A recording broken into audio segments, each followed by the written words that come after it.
მოგესალმებით, თითოეულ თქვენთაგანს უღმესი მადლობა იმისთვის, რომ გამოწერილ გაქვთ ჩემი არხი, იმისთვის, რომ ალაიქებთ და აკომენტარებთ, ვინც არ მიცნობთ გაგეცნობთ, მე ვარ კატო. შეგახსენებთ, რომ აქციები მაქვს სიყვარულის დღესთან დაკავშირებით და შეგიძლიათ დღეს 14 თებერვალს, 15 და 16 თებერვალს თქვენთვის სასურველი კითხვები იქნება თუ გაანალიზება იქნება პარტნიორულ ურთიერთობასთან მიმართებაში მიიღოთ ფასდაკლებით და ეს ყველაფერი ეღირება 30 ლარი. გაშლა ხდება ვიდეო კოლით, ნახევარი საათი არის თქვენს განკარგულებაში და მაქსიმალურად იღებთ პასუხებს. რაც შეეხება დღევანდელი გაშლა, მინდა გავაკეთო პარტნიორზე, რომელიც არ იმყოფება ახლა ჩვენთან, ხო, თქვენთან. წავიდა გაურკვევლად, წავიდა უთქმელად, შეიძლება ესეც ითქვა, შეიძლება ვიღაცას უთხრა კიდევაც, რომ მიდის, მაგრამ ყოველ შემთხვევაში ადამიანი, რომელიც ეხლა ამ ეტაპზე არ იმყოფება თქვენთან და ვნახოთ, რა იყო მიზეზი მისი წასვლის და როგორ ცხოვრობს ახლა უთქვენოდ. პირველ რიგში ვნახოთ, ვინ მოვიდა, ანუ როგორი ადამიანი არის, როგორი პიროვნება არის. ადამიანი, რომელსაც შეიძლება ძალიან ზუნდუდეს ბევრი რამის გაკეთება, მაგრამ ძალიან ბევრი შიში აქვს, ძალიან ბევრი ფაქტორი არის, რომელსაც ვერ გადალახავს, ხო? რაღაცა პასუხისმგებლობებს ვერ აიღებს, კი მინდა, მაგრამ მერე როგორ იქნება, ხო? რაღაცა მომენტში ვერ შევძლებ, თქვათ, პასუხისმგებლობის აღებას იმ ნაბიჯებთან მიმართებაში, რომელიც, თქვათ, ჩემთვის არის სასურველი, თუმცა მეორე მხრივ ეს ადამიანი არის ძალიან ისეთი ესე ვიტყვი, შეიძლება დაოჯახებულიც არის. ადამიანი, რომელიცაც აქვს პასუხისმგებლობები, აქვს საკმაოდ ისეთი სტაბილური ურთიერთობაც და ნახეთ, რაღაცა ახალი გამოწვევებისთვის ყოფნა არ უღირდა იმ ფასად, რომ მერე დაეკარგა, თქვათ, ის სტაბილურობა, სადაც არის. ამ ეტაპზე შეიძლება ითქვას, არ ვიცი, ხა შესაძლებელია მერე დაოჯახდა, ხო? ყოველ შემთხვევაში ამ ეტაპზე ეს ადამიანი უკვე რაღაცა სტატუსიანი ადამიანი არის, რომელიც ესე ვიტყოდი, იმყოფება ურთიერთობაში, ხო? მის ენერგიებში რა ხდება ახლა, რა ხდება და 10-იან ხმალი არ არის ესეთი კარგი არკანი, საკმაოდ ბევრი სინანული, საკმაოდ ბევრი ტკივილი, საკმაოდ ბევრი ემოციები, რომელიც მისთვის არის ძალიან მტკივნეულად, ესე რომ ვთქვათ, მაგრამ მაინც ცდილობს, რომ რაღაცნაირად თავი ხელში აიყვანოს, რაღაცნაირად მოზომილად იყოს და წინ წავიდეს, ხო? ასევე ამ ადამიანის დახასიათება შეიძლება ისეც ითქვას, რომ ცოტა ეჭვიანიც არის და იცით როგორ არის, სულ გაორებულ სიტუაციაში არის, სულ რაღაცა ეჭვებში არის ადამიანი, სულ რაღაცა უნდობლობის ფაქტორი რო აქვს, ყველანაირად ცოტა ისეთი რაკურსით უყურებს ცხოვრებას. კარგით, რატომ წავიდა ეს ადამიანი თქვენგან? რატომ წავიდა? ანუ აღმართა თქვენთან, კი ბატონო, ბარიერები, რატომ? იცით რა არის, ნახეთ, მოდით ესე გეტყვით, ეს თითქოს მისი შიშებიდან გამომდინარე, ნახეთ, თავიდან ვთქვი, რომ ეს ადამიანი თვითონ შიშარა ადამიანი არის, მისი შიშებიდან გამომდინარე, ცოტა არ იყოს და პაჟის ენერგიებში ამოდის, ანუ ადამიანი, რომელსაც თითქოს რაღაცა პასუხისმგებლობების გზნობა, საერთოდ რა არის, არ იცის, ხო? აი ადამიანი, რომელსაც რაღაც წამოუვლის თავში წამოუქროლებს და მომინდა, მაგრამ აი რომ მომინდა და მე რომ გავაანალიზე, რომ ამას სჭირდება პასუხისმგებლობა, ამას სჭირდება, თქვათ, რაღაცა ენერგიის ჩადება, აღარ მომინდა მე, ხო, რაღაც თითქოს იცით როგორ მომენტია, რატო წავიდა ეს ადამიანი, რაღაცა ვერ მოახერხა შეევსო ის ემოციები, ის მდგომარეობები. თან ნახეთ, ცოტა მატყუარა ადამიანიც იყო. შესაბამისად, მისი თქვენ და მე, თქვათ, მიყვარხარ, ცოლად მინდა მოყვანა, შეიძლება რაღაცა მომენტში იყოს, იცით როგორი მომენტი, რომ ცოტა მოიტყუა, ხო, ცოტა გააბუქა სიტუაცია, გააბუქა ის მდგომარეობას, რომ მე ყველაფერს მე ვაკონტროლებ, ყველაფერი მე შემიძლია გავაკეთო, ხო, აი რატო წავიდა ეს ადამიანი? თავისივე ნახეთ, ამ ადამიანს ჭირდებოდა სიმსუბუქე, მსუბუქი ურთიერთობა, იმიტომ რომ პასუხისმგებლიანი ურთიერთობა როგორც ჩანს მართლაც აქვს ამ ადამიანს, მოდი გეტყვით, ეს არის დაოჯახებული ადამიანი და თუ ვინმე ისეთი უყურებს, გეტყვით, რომ აქ დაოჯახებულ ურთიერთობაზე არის საუბარი, ანუ ადამიანი, რომელსაც გყავდა რაღაცა ოჯახი და პასუხისმგებლობით მდგომარე. ნუ თუმცა შესაძლებელია, ნუ ეს ოჯახი იყოს დედიკო, მამიკო და ასე შემდეგ, ხო? ნახეთ, რატო წავიდა ეს ადამიანი, იმიტომ რომ მას ჰქონდა მას არ შეეძლო, მას უნდოდა მსუბუქი ურთიერთობა, მას უნდოდა რომ უბრალოდ რაღაცა თავისი ენერგიები მიეღო და ყოფილიყო თვითონ კომფორტში. ყველასთან არა, მაგრამ აქ არის ისეთი მდგომარეობა, რომ მასზე იყო მანიპულაციური მდგომარეობები, რომ იცოდა ესე იქნება, ნუ ვიღაცას შეიძლება მაგიური ზემოქმედებაც ყოფილიყო, მაგრამ ყოველ შემთხვევაში ამ ადამიანთან მიმართებაში იყო ისეთი, ნუ ყველა მაღალი არკანი ამოვიდა, იყო ისეთი სიტუაცია, როდესაც შეიძლება თუ არ შემოbrundები აქეთ, მაშინ რაღაცა პრობლემები შეგექმნება, ხო? ან მატერიალური კუთხით ყოფილიყო რაღაც ქონებასთან მიმართებაში, შეიძლება რაღაცა, ნუ ოჯახიდან უარყოფილი იქნებოდა, ესე რომ ვთქვათ. აქედან გამომდინარე, რატო წავიდა ეს ადამიანი, იმიტომ წავიდა, რომ მას ყავდა, ან კონკრეტულად თუ ოფიციალურად იცით, რომ ყავთ ოჯახი, ამ ოჯახთან დარჩა და მიხვდა, რომ ვერ შეძლებდა და ვერ გაუკეჩავდა ამ მეორე ურთიერთობას და ამიტომ გაერიდა და გავიდა ამ სიტუაციიდან. თუ დარწმუნებული ხართ, რომ არ ყავდა, ხო და ვთქვათ რაღაცა მშობლების მდგომარეობა, აქ მშობლებს და ოჯახის წევრებს ვერ გაუწია წინააღმდეგობა იმასთან მიმართებაში, რომ ნუ რაღაცა ურთიერთობა ცოტა სხვა რაკურსით წაეყვანა, ხო და რაღაცა თავის სათანადოდ მოეტრიალებინა. ანუ აქ ადამიანი აშკარად ვერ დაუძვრა თავის შიშებს და თავის ბავშვურ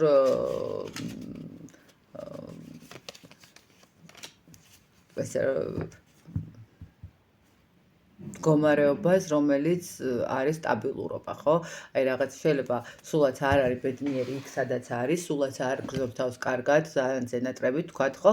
მაგრამ ანუ მისთვის სტაბილურობა იმდენად მნიშვნელოვანია და იმდენად ეშინია რაღაცნაირად, რომ მერე როგორ უნდა გააკეთოს ყველაფერი და თავი გაართოს ამ ყველაფერს, რომ გადაწყვეტა რომ წასულიყო. ეს იყო მიზეზი მისი წასვლის, მისივე შიშები და მისივე უპასუხისმგებლობა. კარგით, როგორ ცხოვრობს ახლა, როგორ არის ეს ადამიანი, თქვენოთ, როგორ ცხოვრობს. პირდაპირ განდეგილის, ანუ არ ვიცი, ყველა მაღალი არკანი ამოვიდა აშკარად. განდეგილის მდგომარეობაში არის, ნახეთ, როგორ ცხოვრობს უთქვენოთ, როგორ უნდა იცხოვროს, არის ცდილობს გაანალიზებას, არ ვიცი რა ხდება. ცდილობს გაანალიზებას, ცდილობს რომ გამოვიდეს იმ ტკივილებიდან, იმ სიმარტოვიდან, იმ რაღაცა პრობლემებიდან, ცდილობს ტრანსფორმაცია გააკეთოს, გავიდეს, ანუ ყველანაირად შეძლოს რომ გავიდეს მდგომარეობიდან და რაღაცნაირად თავისი რესურსი აღადგინოს, ხო, რაღაცა თავის თავს მისცეს შანსები, თავის თავს მისცეს რაღაცა სიტუაციები, მაგრამ ეს ყველაფერი რაღაც არის ესეთი ცოტა მაინც მტკივნეულად გასავლელი მდგომარეობა. ერთის მხრივ ესეც გეტყვით, რომ თავიდან გითხარით, ნახეთ, თქვენ თუ შეიძლება თქვენ დაგშორდათ და მერე მოიყვანა ცოლითკო. ანუ ადამიანი იწყებს ახალ ცხოვრებას, ადამიანი ცდილობს ახალი ურთიერთობების შექმნას, ახალი მომავალი. ნახეთ, ნელ-ნელა დაიწყო, როგორ ცხოვრობს, ხო, ანუ განდეგილის მდგომარეობაში ტკივილების და ემოციების მდგომარეობას ტოვებს, ანუ ტრანსფორმაციაში გადის ამ სისტემიდან, ცდილობს ყველაფერი რომ აღადგინოს და შესაძლებელია ნამდვილად რომ აქ უკვე ოჯახის შექმნა კიდევაც ამ ადამიანმა რაღაცა გეგმები დაისახა, რაღაცა გეგმები გააკეთა კიდევაც, როგორ ცხოვრობს. მაგრამ ნახეთ, არ ვითარდება ისეთი სისწრაფით და ისეთი ელვისებრი ენერგიებით და ნახეთ, მიუხედავად შეიძლება ოჯახით შექმნა, ხო, ამ ადამიანმა ის მაინც ცუდად გრძნობს თავს, ის მაინც ილუზიებში არის, ის მაინც რაღაცა მომენტში უჭირს კომუნიკაცია, თუნდაც იმ ურთიერთობაში, რომელშიც შევიდა, ხო? აშკარად ადამიანი ძალიან ბევრს ფიქრობს თქვენთან ურთიერთობასთან დაკავშირებით. ბევრს ანალიზებს, ხო? ხდება, რომ აი ძალიან ცუდად გამოუვიდა, შეიძლება ესე ითქვას. რაღაც მომენტში შეიძლება ითქვას ის მომენტიც, რომ ამ ადამიანს სურვილი აქვს, თქვათ, რაღაცა მობოდიშებისაც, ყოველ შემთხვევაში რაღაც არის ეს მომენტიც, მაგრამ ნახეთ, როგორი მომენტია. როგორ გნობს ეს ადამიანი თავს, მე ვერ გეტყვით ეს ადამიანი ბედნიერია თქო და რაღაცა ძალიან კარგად გნობს თავს თქო. ხა 8-იან ხლებში, 2-იან ხლებში, რა ვიცი 5-იან კვარტხებში კარგად არის და ბედნიერი არის თქო, ნამდვილად ვერ გეტყვით, იმიტომ რომ ხა ადამიანი არის გაურკვევლობაში, ადამიანი არის გაორებულ მდგომარეობაში, ადამიანი ცდილობს რაღაცა სიტუაციიდან გავიდეს. შესაძლებელია ამ ადამიანს რაღაც მომენტში უნდადეს კიდევაც ქვეყნის დატოვებაც, ანუ ყოველ შემთხვევაში იმ ადგილის დატოვება, სადაც შეიძლება თქვენთან მოგონებების მდგომარეობაც აკავშირებდეს, ხო? რაღაც არის ისეთი ადგილები, ხო? ანუ ერიდებოდეს ამ ყველა ადგილს. როგორ ცხოვრობს ეს ადამიანი, მიუხედავად იმისა, რომ ძალიან ცდილობს თავი გამოიყვანოს და ცდილობს რომ იყოს ბედნიერი, მაინც რატომღაც მის ცხოვრებაში არის ძალიან ბევრი ტკივილი, ძალიან ბევრი ფიქრები, ძალიან ბევრი ილუზიები, სიმძიმეები, რაღაცა ეძებს უშანს, თუ რაღაცა გაურკვევლობაში არის იმ მხრივ, რომ აი რა უნდა თვითონაც არ იცის, საკუთარ თავთან ძალიან დიდ კამათში არის, საკუთარ თავთან დიდ ბრძოლებში არის ეს ადამიანი. მაგრამ აი რაღაცნაირად იცით როგორ არის, თითქოს მისტირის ადამიანი თავის წარსულს ესე ვიტყოდი, იმიტომ რომ თასების მეფით და ვარსკვლავით ესე ვიტყვი, რომ აი ადამიანი მისტირის თავის წარსულს, რომელიც უკვე აღარ არის მისი და ძალიან შორს არის და აღარც იქნება მისი, ესე რომ ვთქვათ. რატომღაც გონია, რომ შეიძლება იყოს რაღაც კიდე ერთი გზა, ერთი შანსი, ერთი რაღაც მომენტი, ან უბრალოდ ფიქრობდეს ამ ყველაფერს, რომ შეიძლებოდა რომ თუნდაც ოჯახი თუ შექმნა და გადადგა ეს ნაბიჯი, სამკუთხედ ურთიერთობაზე წასულიყავით, რაღაც მომენტში შეიძლება ამასაც ფიქრობდეს, მაგრამ ეშინია თავისი სტაბილურობის დაკარგვის, იმიტომ რომ იცის, რომ მერე უკვე ძალიან რთული იქნება სიტუაცია. ბოდიშით სიტუაციიდან გამოსვლა, ხო, მერე ძალიან რთული იქნება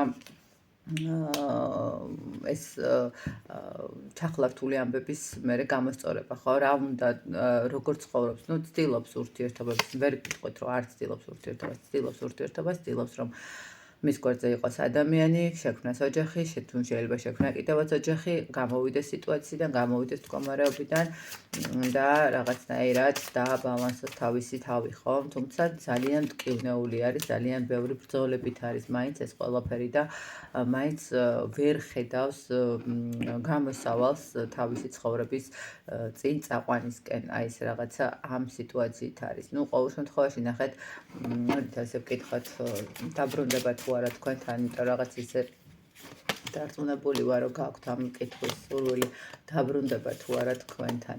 ნახეთ, ესე გეტყვით, მე არ ვიტყვი იმას, რომ სურვილი არ აქვს რაღაც მომენტში იგივე ემოციები მიიღოს, ანუ არ არის ის მომენტი, რომ არ უნდოდეს რაღაც თქვენი რესურსები მიიღოს, თქვენი სიყვარული მიიღოს, თქვენთან რაღაც ემოციური კავშირი, რომელიც გაგაჩნდათ, მაგრამ ეს ადამიანი არ გადმოდგავს ნაბიჯს იმისთვის, რომ რაღაცა ურთიერთობა აღადგინოს. ნახეთ, ეს ადამიანი უბრალოდ იოცნებებს და რაღაცა წარსულის პერიოდს გაიხსენებს ტკბილ მოგონებად, ესე რომ ვთქვათ, რაღაცა ემოციებს, რომელიც აი რაღაცა პერიოდულობით ძალიან მძიმედ რო იქნება გაახსენდება და რაღაცა იფიქრებს ამ ყველაფერთან მიმართებაში, ხო? ნუ აი ესე გამოდის ეს სიტუაცია. ნუ დაბრუნებას არ დაელოდოთ ამ ადამიანისას, თუ ელოდებით, ეს ადამიანი არ დაბრუნდება, ყველაფერს წარსულში ტოვებს, პირიქით ცდილობს, რომ ახალი ურთიერთობები დაიწყოს, ცდილობს, რომ ახალი ეტაპი დაიწყოს თავის ცხოვრების, ვიღაცებმა უკვე დაიწყოს კიდევაც შესაძლებელია,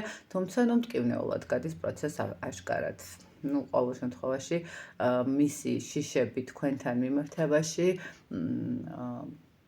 არ აძლევს საშუალებას, რომ რაღაცა და არ მისცემს საშუალებას იმის დროს, რომ რაღაცა გადაწყვიტოს სათქმელად. ამიტომ აქ მოგითხათ, რომ თუ ელოდებით ამ ადამიანს, ფუჭად გადაყრილი დრო არის ალბათ, ესე ვიტყოდი მე პირადად, ნუ ნება თქვენია, მე არავის არ ვახავ ჩემ აზრს, ყოველ შემთხვევაში რასაც ვუყურებ, იმას ვამბობ. წარმატებულ ურთიერთობას გისურვებთ, რომ მალე შეძლოთ ხოლმე დაიწყება იმ ადამიანების, ვინც თქვენი ღირსი არ არის. წარმატებები.